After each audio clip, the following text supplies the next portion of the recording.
Good day, St. Martin. My name is Jasenia Lassero. And I'm Austin Lawrence. And welcome to another edition of St. Martin News Desk. Brought to you by TV15. We're bringing the latest and most important stories around the island and beyond. It's the middle of the week. Let's get through these top headlines.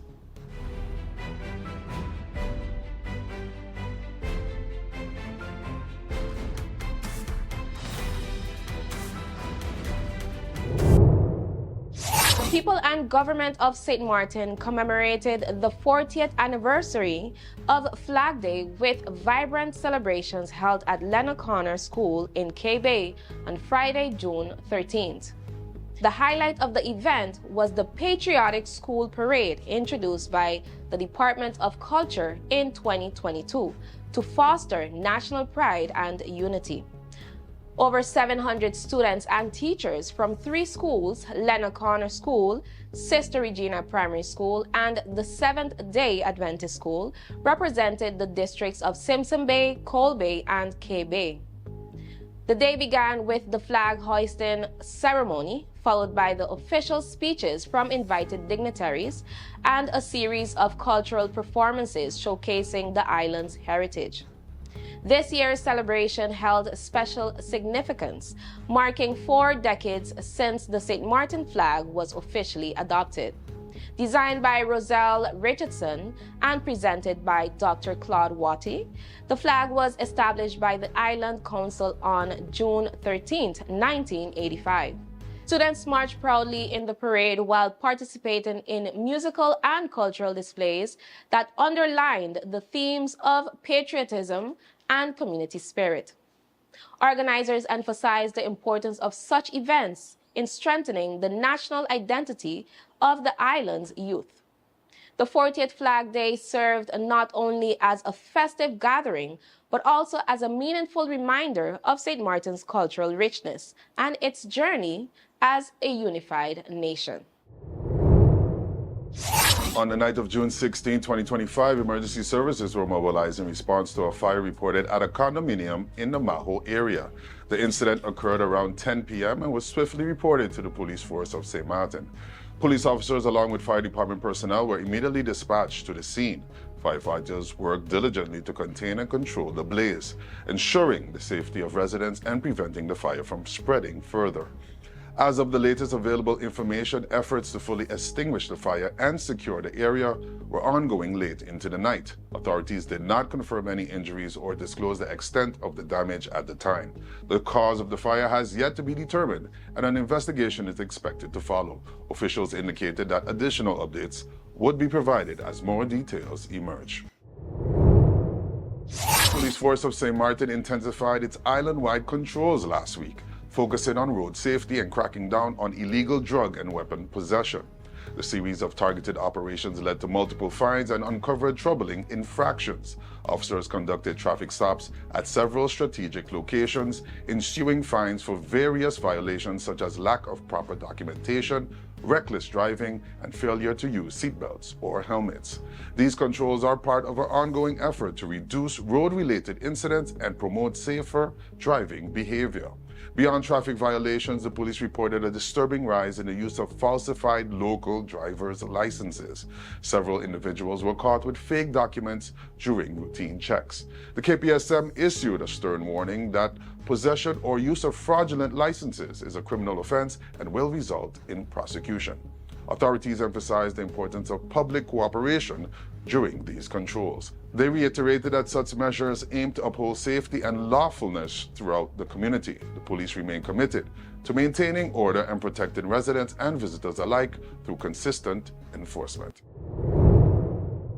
Honorable Finance Minister Marinka Gums confirmed that government successfully transferred the required funds for the 2025 vacation allowance and 2% indexation to all subsidized schools last week. The payments were aimed at ensuring that teachers in subsidized schools received benefits equal to those in public education, particularly regarding their vacation compensation. According to the minister, several subsidized schools teachers had already received their 2025 vacation allowances. However, She expressed concerns that some school boards had not yet disbursed the funds to their staff. Gum stressed that the government had fulfilled its financial obligation and called on the remaining school boards to proceed with payments without further delay. She also thanked teachers and civil servants for their continued commitment and assured them that the 2% indexation for 2025, retroactive to January 1st, would be included in the July payroll. The ministry reaffirmed its commitment to transparency and fairness and pledged to monitor the situation to ensure that all due payments reach the intended recipients.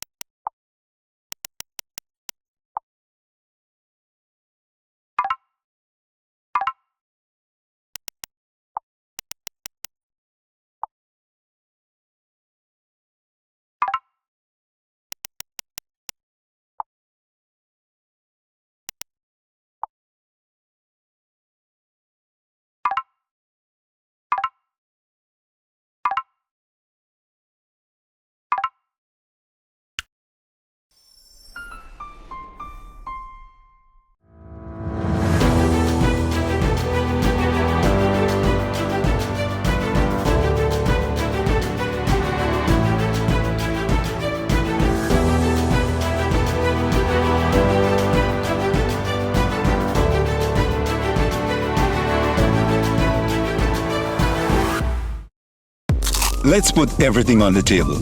People always give their opinion, and you can either take it or crunch it. Let them judge. We give in to the most irresistible flavor.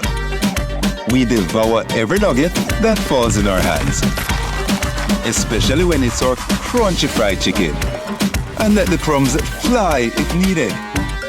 Let them keep judging. We'll keep indulging. KFC, it's finger-licking good. Hello, my people. Make sure you tune in to Sit, Sip, and Chat every Monday at 5 p.m. on TV 15 and every Wednesday at 8:30 p.m.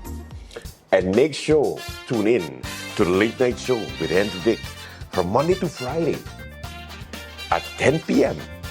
with a repeat in the afternoon for no reason. In the afternoon, the Late Night Show at 3 p.m. Thank you, TV 15. Thank you, TV 15. Make sure to tune in. Make sure to tune in to the Late Night.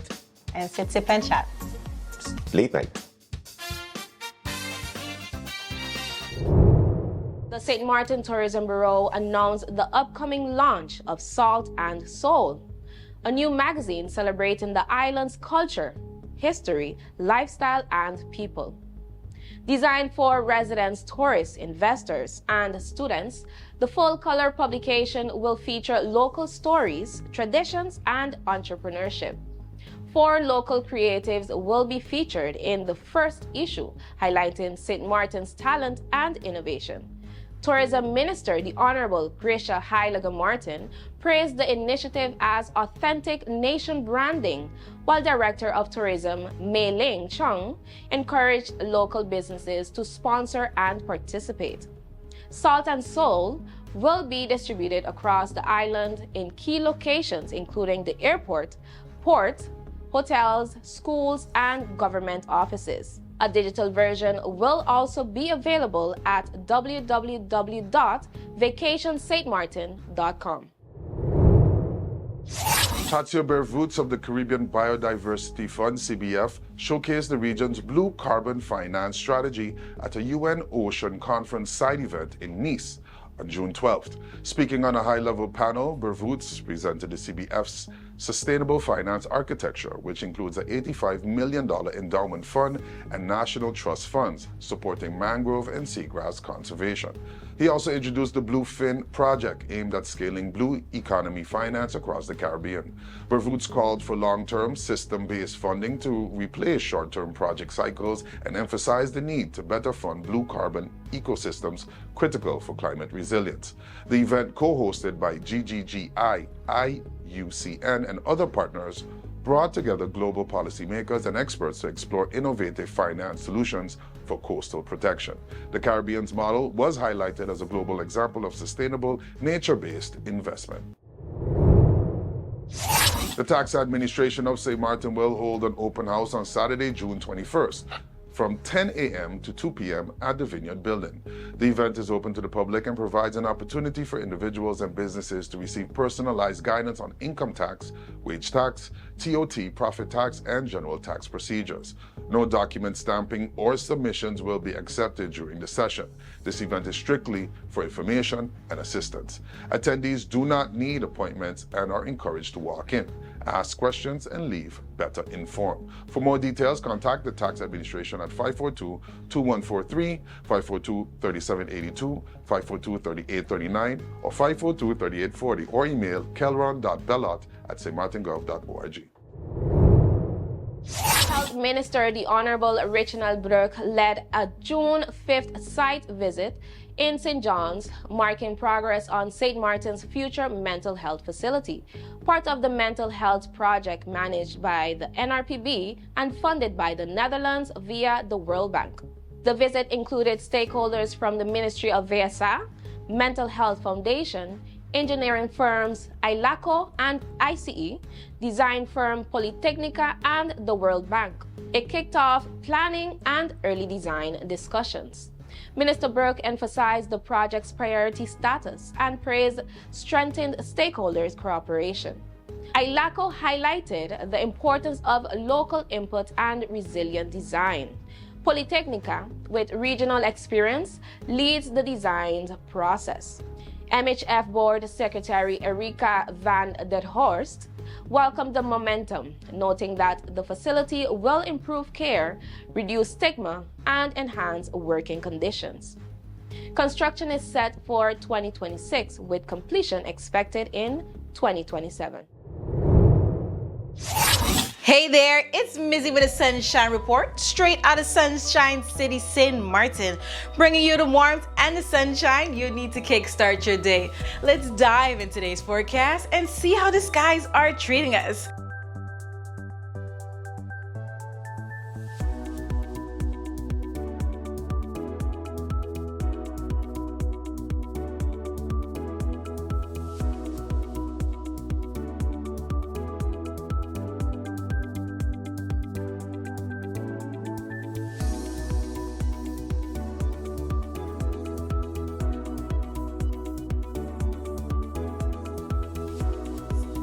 Follow NewsDesk on Facebook for your daily sunshine report.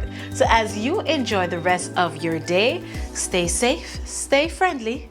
Sunshine City. Tropical Storm Eric is about to become Hurricane Eric, with big impacts on Mexico and big impacts through parts of Guatemala and El Salvador with rain in much of Central America. And I want to show you how much of this rain will try to lift up to the north to parts of Arizona, Texas, New Mexico. That's going to kind of feed right through Mexico, but it's this spot here that will become a hurricane. This is the fifth named system already on the eastern Pacific side. So we're going to track this. I want to show you the winds inside of this, how much rain, and then new tropical waves that'll be moving through parts of the Caribbean, plus the dust and the severe weather back toward parts of the U.S. But it's this spot in here just starting to get organized off the coast of Guatemala and El Salvador. There's some of the rain out ahead of it back toward the Bay of Campeche that will be lifting up to the north. This will be a strong system. Winds right now at about 50 kilometers an hour, or rather 80 kilometers an hour, or 50 miles per hour, but it's going to push 100 miles per hour with the winds eventually, or 160 kilometers an hour. So this is going to be a powerful system as it drives into Mexico. Elsewhere, there's been some spotty showers. Barbados, we had a couple yesterday and even overnight. So those hurricane watches, warnings, all of that good stuff, that's going to be up along the coast of good stuff in the bad sense of the term, up in toward the southern coast of Mexico. The flood threat will be persistent. Since this will be a relatively slow mover and kind of skirt to the west, it is going to continue to throw more and more rain to other areas of Central America. So let me show you this. This is the American model in line with pretty much everything we're seeing with the European, the German. I was watching the Canadian model and what I'm seeing in the environment. So here's the core of the system, but on the backside, just throwing this rain into Nicaragua, Honduras, Belize, Costa Rica, and Panama, and then we'll see this surging into Mexico. Spotty showers and storms. How about Jamaica yesterday? We had a couple really strong ones with gusty winds in spots, hit or miss in Barbados as we go throughout the day. So still across the Caribbean, if you get a storm, it could be strong because there's so much heat energy out there. Now, this is by tomorrow. It will be, Eric will turn into a hurricane. You can see it here. Very well-defined system. Strong winds hitting the coast. We'll see those tropical storm to hurricane conditions along the coast of Guatemala and moving into Mexico. Backside still throwing in that rain to Nicaragua, Honduras, El Salvador, and then watching new tropical waves sliding into the eastern Caribbean. So taking it day by day here, and then I'll show you the winds inside of this. Let's get into a Thursday here. Now, early to midday on Thursday, this will be making landfall right into Mexico. So through the day in the southern coast of Mexico, the rain out ahead of it. See how far north some of that rain gets. Here's Texas. You could see the rain working in the hurricane conditions much of Thursday, southern coast of Mexico. Still on the backside, there's that persistent flow throwing that rain in place. Honduras, Nicaragua, Belize, still in Guatemala and El Salvador. And there's some new tropical waves popping up near Trinidad and Guyana.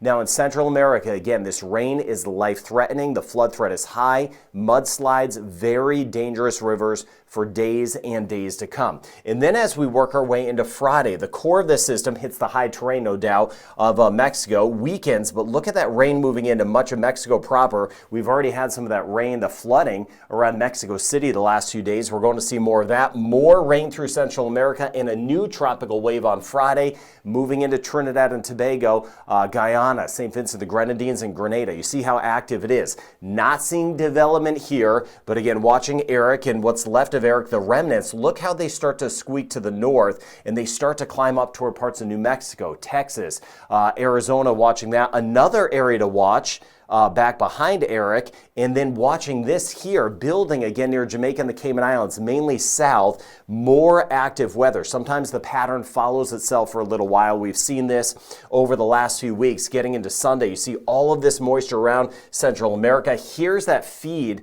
pushing some of that rain into New Mexico, parts of Texas, western Texas. This here is getting tied into a front, but these are the remnants of Eric at this point this weekend. Not seeing development here near the Cayman Islands, Jamaica, and Belize, but watching this spot. And then look at that moisture feed into the southeastern Caribbean. So we could be seeing another flood threat for parts of Trinidad, watching Grenada, St. Vincent, the Grenadines, and Guyana. And then by Monday, you see some of that moisture pulling into parts of Texas with the remnants of Eric. Still wet throughout much of Mexico. Heavy, heavy rain throughout parts of Central America. And there's even more rain by early next week.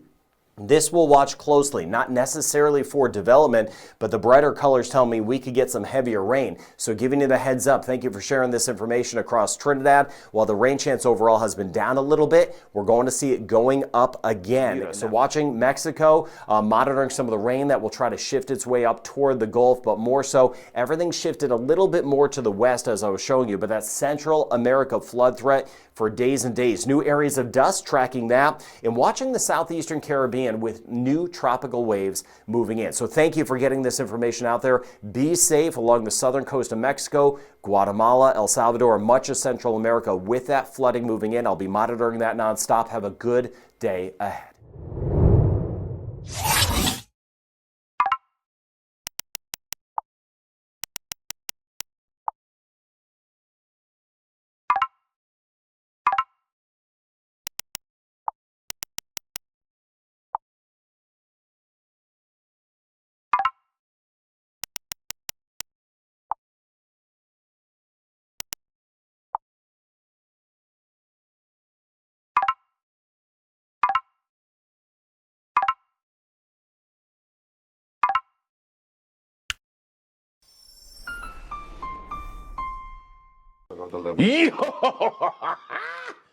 Guess what?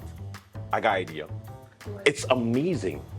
You see how we have the link sharing all everywhere? QR link, the yeah. QR link. Yeah. Raw Caribbean Channel app. Well, yeah, you're welcome. Put it in the back. But it's not an app though. It's not an app. App, you have to like download something to get it on your phone, take up space. It's not an app. It's like an app. Therefore, it can be an app. So, it's an app. Raw Caribbean TV app. Say it with me, Al. Come on. It's not an app though. All you gotta do with that, it's a link. You take the link, you hit the bookmark, you say add to home screen, and so it shows up like an app icon, but it's not an app though. Are you a real person? It is an app because you get to watch all the programs from Raw Caribbean at one place. It is an app. I don't know how to explain this to you, but factually and technically, it's not an app. Kind of like we do the news, facts, Yeah. and you do that thing you do. Whoa. Point being, you just go to the QR, you hit bookmarks, and you hit add to home screen, and then you can have the link to, let's give it another name. The app. You want to call it the app? Raw Caribbean TV app. Jess. Yes. Jess, please, give some sense, Jess. Jess. It's kind of like an app. That's why she gets the big buck. It's not an app, though. It's not a app. What the It's not a app. You kiss your mother with her mouth? My God. Watch Raw Caribbean TV app. Watch our Caribbean TV app. Yes. It's not an app, though.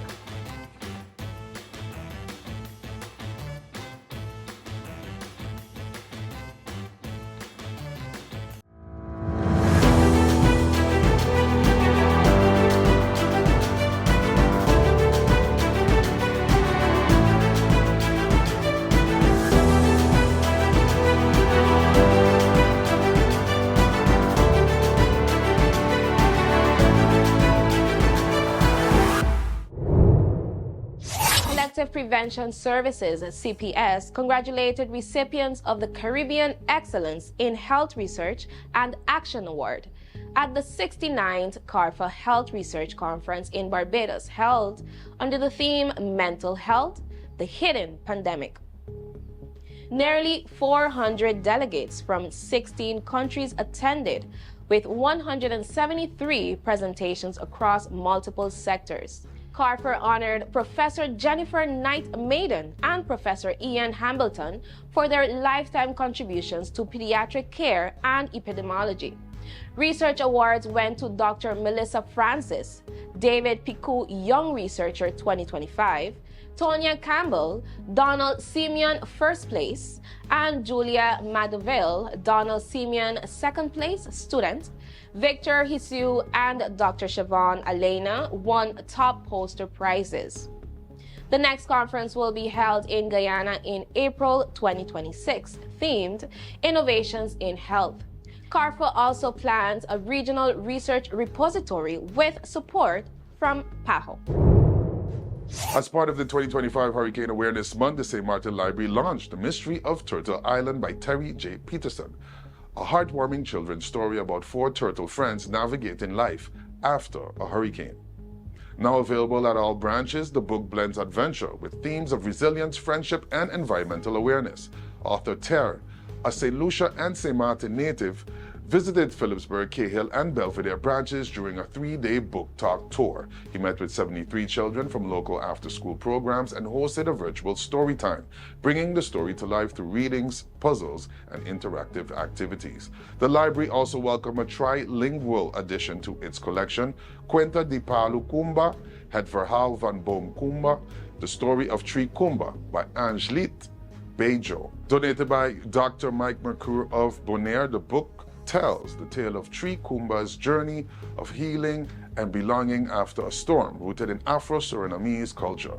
Both books support the library's mission to promote literacy and celebrate Caribbean identity.